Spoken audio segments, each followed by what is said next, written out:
Bulletin में खुशामदीद। पाकिस्तान में cricket का मेला शुरू होने को है, बस एक दिन का इंतजार है। बुलेटिन में आगे चलकर इस पर भी आपको अपडेट करेंगे, लेकिन सबसे पहले बात कर लेते हैं मुस्लिम लीग नून की चीफ ऑर्गेनाइजर मरियम नवाज की, जिन्होंने एक बार फिर इमरान खान को निशाने पर रख लिया। बोली, घड़ियां बेचकर अरबों कमाने वाले ने सड़क भी नवाज शरीफ से बनवाई, मईशत का बेड़ा गर्क किया। इस्लामाबाद में मीडिया नुमाइंदगान से गैर रस्मी गुफ्तगू करते हुए मरियम नवाज ने कहा कि मुखालिफत भी इशूज पर होनी चाहिए। तो जनाब, उन्होंने ये भी कहा कि ये नहीं कि हाथ ना पकड़ा तो मीर जाफर और मीर सादिक बना दो और फिर रात में छुप छुप कर मुलाकातें भी करो। मरियम नवाज बोली, हमारे केसेस में साकिब निसार और जनरल फैज भी दबाव डालते थे, आज इमरान खान को बहानों पर भी तारीख मिल जाती है। मरियम नवाज ने यह भी वाज़ेह कर दिया कि वजीर आज़म या वजीर आला किसी ओहदे पर नजर नहीं है और ना ही कोई टारगेट है। उन्होंने जब बात की तो क्या कहा, हम आपको बता रहे हैं। मुस्लिम लीग नून की चीफ ऑर्गेनाइजर मरियम नवाज की बात कर रहे हैं हम, जिन्होंने एक बार फिर इमरान खान को निशाने पर रख लिया। बोली, घड़ियां बेचकर अरबों कमाने वाले ने सड़क भी नवाज शरीफ से बनवाई, मईशत का बेड़ा गर्क किया। इस्लामाबाद में मीडिया से गैर रस्मी गुफ्तगू करते हुए मरियम नवाज ने कहा कि मुखालिफत भी इशूज पर होनी चाहिए, ये नहीं कि हाथ ना पकड़ा तो मीर जाफर और मीर सादिक बना दो और फिर रात में छुप छुप कर मुलाकातें किया करो। मरियम नवाज बोली, हमारे केसेस में साकिब निसार और जनरल फैज भी दबाव डालते थे, आज इमरान खान को बहानों पर तारीखें मिल जाती हैं। मरियम नवाज ने यह भी वाज़ेह कर दिया कि किसी ओहदे पर उनकी नजर नहीं है और ना ही कोई टारगेट। और तहरीक इंसाफ के चेयरमैन इमरान खान के एक बार फिर जनरल रिटायर्ड बाजवा पर इल्जामात। कहा, जनरल बाजवा ने मौजूदा हुक्मरानों को NRO 2 दिया, ये लोग NRO 2 को बचाने की कोशिश कर रहे हैं, ये चाहते हैं इमरान खान इख्तिदार में ना आए। उनका कहना था कि इलेक्शन 90 दिन से आगे नहीं जा सकता। दावा किया कि नवाज शरीफ ने इलेक्शन के लिए शराइत रखी है कि इमरान खान को नाअहल करो और जेल में डालो। आइन के हिफाजत के लिए कौम अदलिया की तरफ देख रही है, उन्होंने ये भी कहा। जनरल बाजवा ने इनको NRO दिया और अब इनको मुश्किल पड़ी हुई है कि किसी ना किसी तरह इस NRO को अब बचाया जाए और इनको खतरा सिर्फ एक आदमी से है और उसकी पार्टी से, इमरान खान और तहरीक इंसाफ से। हमारी सारी उम्मीदें अब पाकिस्तान की अदलिया से। मैं अपनी कौम को कहना चाहता हूं, तैयारी करें आप। इन्होंने हर किस्म का प्रेशर डालना है अदलिया पे, जो इन्होंने माजी में किया, और इन्होंने हर किस्म की कोशिश करनी है कि पाकिस्तान का आइन जो वाज़ेह तरीके से कहता है कि 90 दिन के आगे इलेक्शन नहीं जा सकती, 90 दिन के बाद ये दो केयरटेकर गवर्नमेंट्स, इनके ऊपर वायलेशन होगी आइन की। 90 दिनों के बाद, एक दिन के बाद ये हुकूमतें गैर आइनी हो जाएंगी। बड़ी कैंपेन की, वोट को इज्जत को। हम जब पावर में थे, इलेक्शंस करवाओ, 3.5 साल मैं सुनता रहा जी इलेक्शंस करवाओ, और अब इलेक्शन से भाग रहे हैं क्योंकि ये तब इलेक्शंस करवाएंगे, सबसे पहले इमरान खान को डिस्क्वालीफाई करो, इमरान खान को जेल में डालो। ये नवाज शरीफ की शराइत है। शर्मनाक रोल है इस मुल्क की इलेक्शन कमीशन का, हर फैसला करती है ये नवाज शरीफ से हुक्म लेके।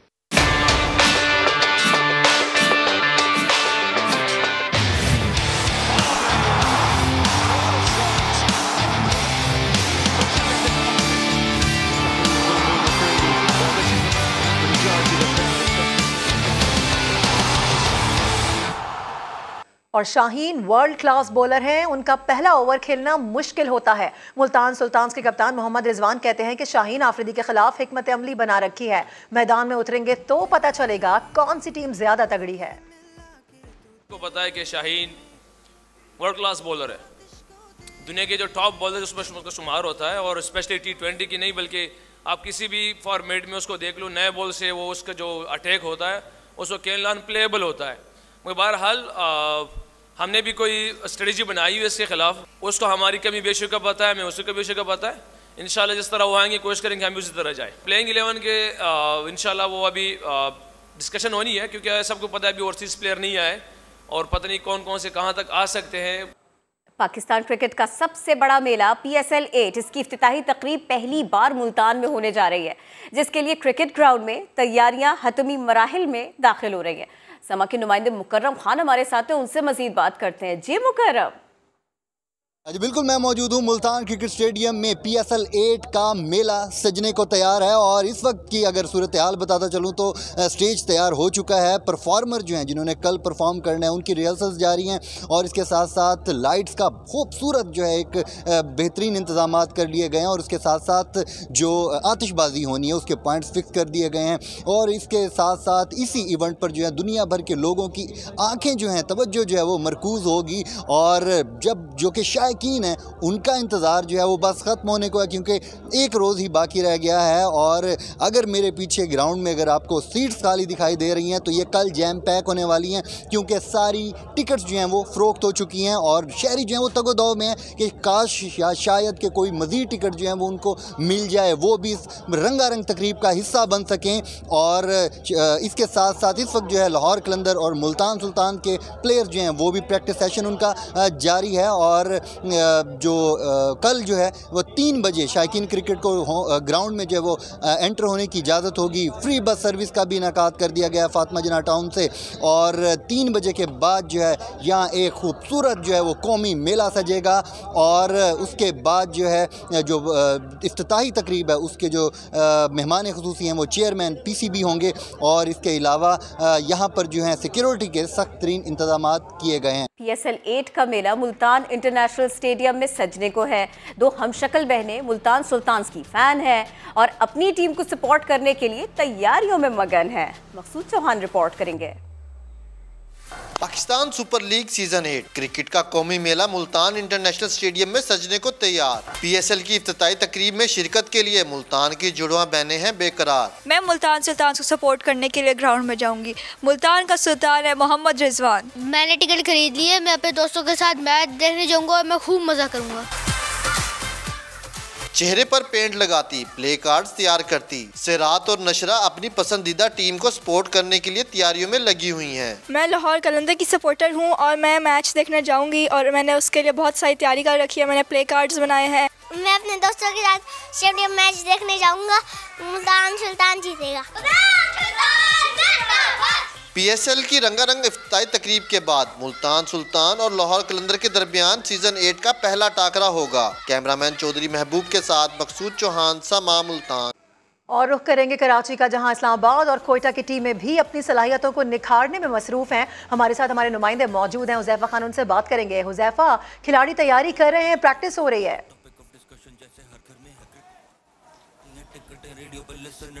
बिल्कुल, देखें ऐसे ये एक तरफ तो मुल्तान में इस मेले का आगाज़ हो रहा है, लेकिन मुल्तान के फ़ौरन बाद दूसरा मैच जो है इस नेशनल बैंक क्रिकेट अरीना पे खेला जाना है, जिसके लिए इस्लामाबाद यूनाइटेड और कोयटा ग्लैडिएटर्स की टीमें इस वक्त प्रैक्टिस कर रही है। मेरे कैमरामैन मोहम्मद कामरान भी आपको दिखाएंगे कि उल्टे हाथ पे जो है वो कोयटा ग्लैडिएटर्स की टीम है, जिसमें बड़े बड़े खिलाड़ी उमर अकमल, सरफराज अहमद और साथ साथ मार्टिन गप्टिल ने भी ज्वाइन कर लिया, जबकि दाएँ हाथ पर जो है वो इस्लामाबाद यूनाइटेड की टीम है जो आज पहला अपना प्रैक्टिस सेशन कर रही है। कप्तान शादाब खान ने भी उनको ज्वाइन कर लिया है शादी के बाद। उसके अलावा हसन अली और फ़हीम अशरफ, आसिफ अली, तो बड़े बड़े खिलाड़ी दोनों टीमें मौजूद हैं और दोनों ही टीमें कोशिश कर रही है कि एक अच्छा कॉम्बिनेशन सेट किया जा सके। जितनी प्रैक्टिस यहाँ पे करेंगे उतना ही फ़ायदा उनको मिलेगा इस PSL 8 के दौरान, क्योंकि मैचेस ज़्यादा हैं और हर टीम जो है वो बहुत ज़्यादा तगड़ी नजर आ रही है। और साथ साथ स्टेडियम में भी जो है वो तैयारियों को फाइनल किया जा रहा है, ताकि जब फैंस आए तैयारियों को फाइनल टच दिया जा रहा है। 14 फरवरी को अहम मैच होने जा रहा है। अपडेट कर रहे थे, बेहद शुक्रिया आपका।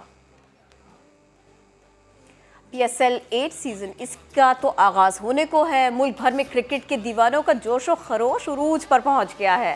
गैर मुल्की खिलाड़ियों की पाकिस्तान आमद का सिलसिला भी जारी है।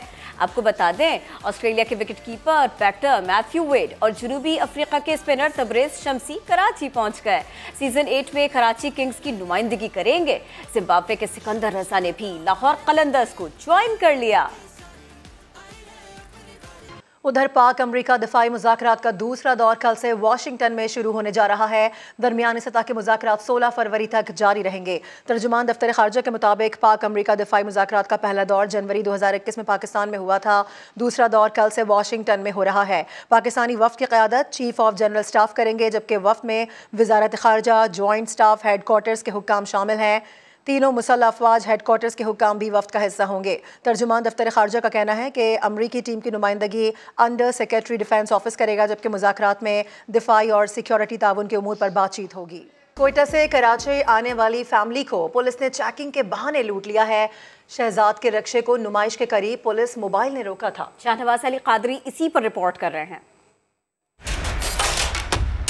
मुहाफिज लुटेरे बन गए, चेकिंग के बहाने शहरियों को लूटने लगे। कराची के इलाके नुमाइश चौरंगी के करीब कोयटा से आने वाली फैमिली को रोका गया और तलाशी के दौरान 50,000 रुपए निकाल लिए। और मैंने देखा कि उसने ऐसे हाथ डाल के वहीं पे घुमा रहा है और हाथ ऐसे करके उसने ये वो गुली ऐसे करके अपने पैसे उसने निकाल लिए। मैंने देख लिया था, मैंने इस वजह से कुछ नहीं कहा कि मैंने कहा यहाँ पे मेरे लिए कोई और मसला ना कर दी, क्योंकि मैं फैमिली के साथ था। मुतासरा शहरी ने पुलिस के आला हुकाम से पैसे वापस दिलवाने और एहलकारों के खिलाफ सख्त कार्रवाई का मुतालबा कर दिया। आवाम के साथ इस तरह तो नहीं होना चाहिए। यहाँ पे बहुत से लोग आते हैं, अस्पतालों के लिए आते हैं। हम कोयटा से अक्सर अस्पतालों के लिए भी आते हैं, इलाज करने आते हैं। अगर यहाँ से इस तरह के हमारे से पैसे निकाला जाएगा कि कोई गरीब अगर इसी उसके पास यही सरमाया होता है जो डॉक्टर के पास लेकर आता है कि यार कुछ उसका इलाज हो सके। वाक़े के खिलाफ ब्रिगेड पुलिस स्टेशन में दरख्वास्त दे दी गई। पुलिस ने वाक़े की तफ्तीश शुरू कर दी है। कैमरामैन फैसल आगाही के साथ शाहनवाज अली कादरी, समा, कराची। और समा ने कराची में मंशियात फरोशों की निशानदही की थी। पाक कॉलोनी पुराना गोलीमार में पुलिस ने सर्च ऑपरेशन कर दिया। 12 मुल्जिमान को धर लिया गया है। इसी हवाले से बात करेंगे, हमारे साथ मौजूद हैं यासिर हुसैन। यासिर, क्या अपडेट्स हैं? आज बिल्कुल गुज़िश्ता रोज़ जो है वो समा में एक खबर चली थी जिसके ऊपर पुलिस ने फौरी तौर पर एक्शन लिया है। समा ने खबर नशर करी थी कि पुराना गोलीमार में मंशात का एक बड़ा नेटवर्क कायम है और वहाँ पर धड़ल्ले से मंशात जो है वो फ़रोख्त की जाती है। गुज़िश्ता रात पुलिस ने कॉम्बिंग ऑपरेशन किया पुराने गोलीमार में और मंशात पीने वाले अफराद को जो है वो अपनी हिरासत में ले लिया है। जबकि हमारी जब पुलिस से बात हुई तो पुलिस का कहना था कि 12 से ज़्यादा को पुलिस ने अपनी हिरासत में लिया हुआ है। जबकि हमारे ज़राए के मुताबिक तमाम ही अफराद जो है वो नशे के आदी हैं। जबकि जितने भी जो ये मंशात का गंदा धंधा करते हैं इसमें से कोई भी पुलिस के हाथ नहीं लगा, बल्कि तमाम ही लोग जो है वहाँ से फ़रार होने में कामयाब हो गए। अभी हम मौजूद हैं पुराना गोलीमार पाक कॉलोनी थाने के बाहर और काफ़ी देर से जो है वो SHO से बात करने की कोशिश कर रहे हैं, मगर SHO साहब जो है वो किसी काम से मसरूफ़ हैं और उन्होंने बिल्कुल भी टाइम देने से इनकार कर दिया और ये भी बताना ज़रूरी नहीं समझा कि कितने लोग जो है उन्होंने जो है अपनी हिरासत में रखे हुए हैं, उनकी शनाख्त क्या है, वो कौन लोग हैं। जबकि मैं आपको यहाँ पे ये भी बताता चलूँ कि हमारे ज़राए के मुताबिक पुलिस ने जब कॉम्बिंग ऑपरेशन किया तो ये बताया जा रहा है कि वहाँ पे जो उनके अड्डे हैं वो मिसमार कर दिए, जबकि तमाम के तमाम अड्डे उसी तरह कायम हैं और अभी भी मंशात का धंधा जो है वो अंदर जारी है। जी, यासिर हुसैन अपडेट कर रहे थे। अपने ताज़ा बयान में सूबाई वज़ीर इत्तलात सिंध शर्जील मेमन ने कहा कि पाकिस्तान में कभी दहशतगर्दी को पसंद नहीं किया जाता। वक्त, हालत और कुछ लोगों ने मुल्क का चेहरा मस्क किया। सोशल मीडिया कल्चर से पाकिस्तानी कल्चर को नुकसान पहुंचाया गया।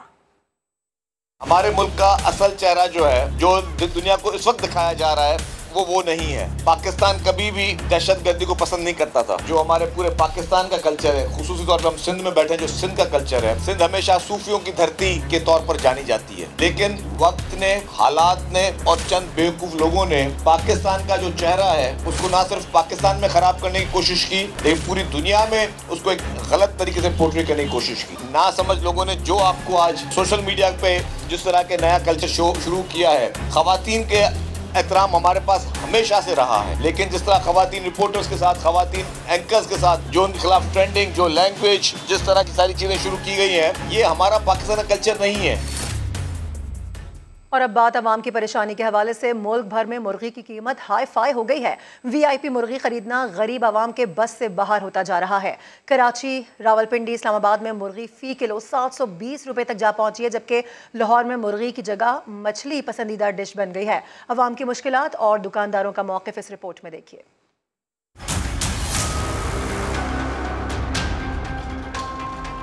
गरीब आदमी के लिए जीना मरना दोनों मुश्किल हो गए। दिहाड़ीदार तबका मुर्गी कैसे खरीदेगा? बढ़ती महंगाई पर इस्लामाबाद के शहरी फट पड़े। गरीब आदमी दिहाड़ी क्या लगाएगा और वो अपने बच्चों को खिलाएगा क्या? अब वो बेचारा सोच रहा है कि मैं मरूं कैसे और जीऊं कैसे। जिसका 500-800 रुपए दिहाड़ी होगा वो किधर से गोश्त खाएगा जी? वो तो सब्जी खाना भी मुश्किल हो गया। कराची वाले सिर्फ मेहमान नवाजी के लिए मुर्गी खरीदने लगे। 700 रुपए किलो। मेहमान आ गए जब भी ले रहे हैं, वरना तो हम लेने में भी नहीं, हमारे बस में नहीं है मुर्गी। मुल्तान के रहने वालों का हाल भी बहुत बुरा है। पूरी मार्केट में जितनी भी अजनास आ रही हैं उनकी कीमतें आउट ऑफ कंट्रोल हैं। जिसका दिल करता है रोज़ाना की बुनियाद पे बढ़ाई जा रही हैं। अरबाब इख्तियार इसके बारे में कोई तवज्जो नहीं करते, कोई इसे चेक करने वाला नहीं है और ना ही कोई कंट्रोल करने वाला है। कोयटा के लोग कहते हैं मुल्क में जंगल का कानून है, यहाँ जिसने जो कीमत रखी जंगल का कानून है वही चलता है। यहाँ पे डीसी हो या कमिश्नर हो या इलाके का SHO हो, तो इससे मतलब होता है। पेशावर वालों की जेब पर मुर्गी भारी हो चुकी है। पहले हम हफ्ते में 2 चिकन ले जाते थे, अब महीने में 1 भी नहीं ले जा सकते थे क्योंकि ये महंगा हो रहा है। दुकानदार किसी भी शहर का हो, महंगाई का जिम्मेदार फार्मर्स को करार देता है। महंगा हुआ है लेकिन इसमें दुकानदारों का कोई कसूर नहीं है। ये पीछे से फार्मर ने अपनी मन मर्जी से रेट बढ़ाए हुए हैं और बीच में जो आड़ती है उसने भी अपना कमीशन बहुत ज्यादा बढ़ा दिया है। मुर्गी की कीमत के सताए लाहौर के शहरी मछली खाने को तरजीह देने लगे। मुल्क भर के अवाम हुकूमत से मुतालबा कर रहे हैं कि खुदारा महंगाई को कंट्रोल किया जाए। जमात इस्लामी के अमीर सिराजुल हक की गुजरात में प्रेस कॉन्फ्रेंस, इसकी तफसीर आपको बताते हैं। मुल्क की मौजूदा तबाही का जिम्मेदार इमरान खान और मौजूदा हुक्मरानों को उन्होंने करार दिया, मशवरा दिया तमाम सियासी जमातें मिलकर इंतखाबी इस्लाहात लाएं और इसके बाद मुल्क में एक ही वक्त में इंतखाबात कराए जाएं। पाकिस्तान को मुश्किल से निकालने के लिए सबको मुत्तहिद होना पड़ेगा।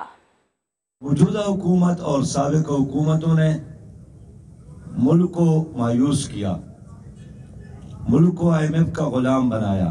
अब रास्ता यही है कि इस मुल्क की जेन्युइन क़ियादत को रास्ता मिले। जमात इस्लामी इसलिए चाहती है कि ये जुज़वी इलेक्शन और छोटे छोटे टुकड़ों में पाकिस्तान को तकसीम करना ये हमारे लिए मुफीद नहीं है, ये जहर कातिल है। एक दिन इलेक्शन हो पूरे पाकिस्तान का, कौमी असम्बली का और सूबाई असम्बली का, और अब हालात का तकाजा है कि मरकज में भी निगरान हुकूमत कायम हो जाए और सूबों में भी निगरान हुकूमत कायम हो और उसके साथ जनरल इलेक्शन का ऐलान हो जाए शफाफ इलेक्शन के लिए। वैसे तो अली जफर टॉप ट्रेंड में रहे, लेकिन हम वो वाली बात नहीं करेंगे।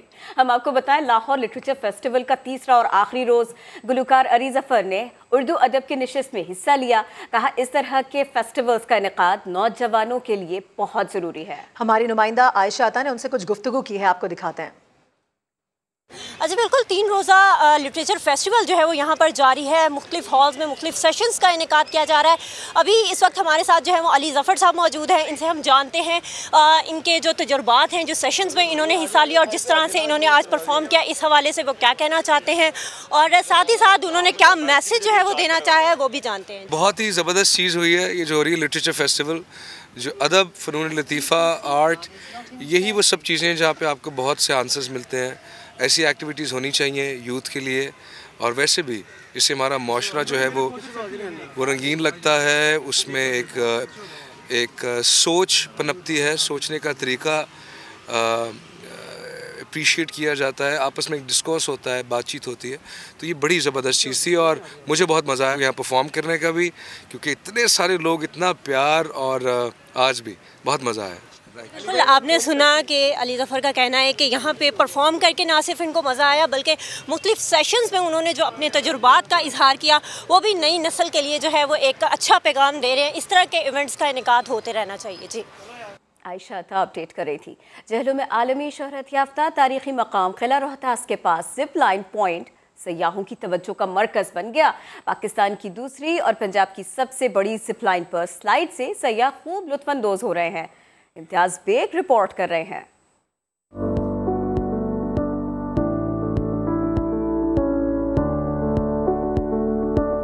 जहलम में GT रोड से 8 किलोमीटर की मुसाफत पर मशहूर किला रोहतास वाक़ है। रोहतास किले पर पाकिस्तान भर और बैरून मुल्क से सारा साल सयाहों की आमद जारी रहती है। किले की सैर को आने वालों की तफरीह के मौके बहुत कम थे। इस कमी को पूरा किया पंजाब की सबसे बड़ी जिप लाइन ने। जिप लाइन इस वक्त सयाहों की दिलचस्पी और तवज्जो का मरकज बनी हुई है। मैं लाहौर यूनिवर्सिटी से आई हूँ अभी पेपर्स दे के, तो अभी छुट्टियाँ आई हुई हैं तो हम इधर घूमने आए हैं। ये हिस्टोरिकल प्लेस है किला रोहतास और यहाँ पे ये जिप लाइन बनी हुई है। हमने यहाँ जिप लाइन ली है, पंजाब की सबसे बड़ी जिप लाइन है। हम लोग इस्लामाबाद और लाहौर काफ़ी जगह पर गए हैं बट इतनी लंबी जिप लाइन कहीं पे भी नहीं है। और वैसे भी ये किला रोहतास पे है और किला रोहतास का व्यू भी है इधर। 1500 फुट लंबी जिप लाइन के इख्तिताम पर जीप के जरिए सयाह वापस आते हैं। ये सफर भी तफरीह पर आने वालों को खूब भाता है। जिप लाइन इंतजामिया सयाहों को ज्यादा से ज्यादा तफरीह फराहम करने के लिए पुरअज़्म है। इम्तियाज बेग, समा, जहलम। हेडलाइंस होंगी ब्रेक के बाद। देखते रहिए समा।